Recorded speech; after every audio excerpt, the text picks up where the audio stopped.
Now, unlike my selfies, tonight's guest has no filter, and I love it. She is a comedian, actor, and podcast host. Please welcome Whitney Cummings!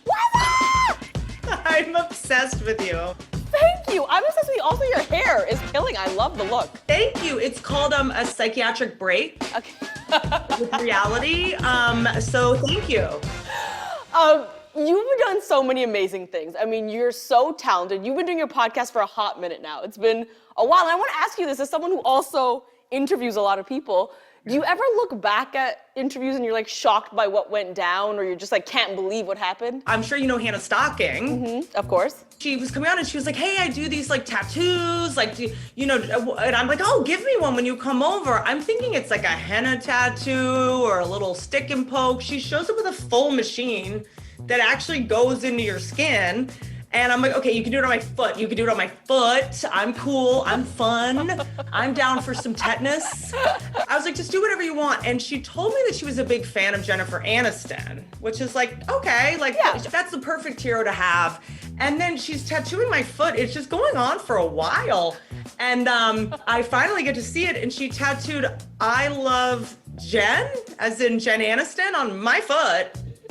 Jen Aniston's my actual friend, and it ran in the news, and I had to be like, Jen, I am not, this is not all a ploy to stop. I'm not an obsessed fan. I'm sorry that I put, your name is on my foot. This is so weird. You're my friend. It's like me getting like an I Love Lily Singh on my back. I mean, I'm down. I'm down. Well, here's the thing. Okay. We made another video afterwards because on the bottom of the foot, it doesn't really stick, but I think the happy face stuff that she did. Oh my goodness. So when men are sucking on my feet, I'm like, yeah, smile a little.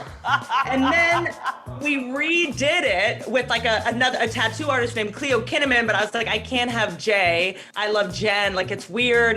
We can never go to the beach together. She'll think I'm like a weird stalker. And then so I got I Love M for my dog Mona. Nice. Look at that solve. A little bit of a curvy M, but it works. Yeah. So I did end up getting whatever. It's quarantine. My hair is blue. I got to get a couple more crazy tattoos to make this work. Another thing you do that I love is you are known for FaceTiming celebrities pretty randomly and spontaneously on the podcast.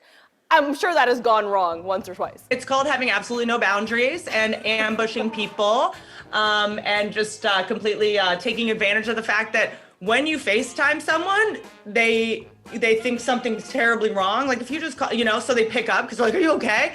So I take advantage of that. 2 weeks ago, Topher Grace was on the show and we were talking about how Lisa Kudrow is like, one of the greatest comedy giants.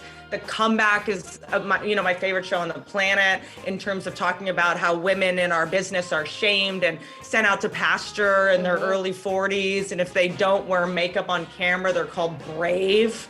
And so we were talking about it. I was like, let's just call her. I call her. She answers and she's in a mask of her. And I'm like, oh, what are you doing? We want to talk to you. And she's like, I'm in line getting the vaccine. I cannot talk right now. And I was like, no. Like, I'm encouraging my hero to not get the vaccine because we want to chat. And she's like, I have an appointment. This took months to get. Like, I have to go. So I should probably schedule them to be a little more fair and not ruin all my friendships. Well, so it's genuine. You're not telling them in advance. You are actually catching them by surprise.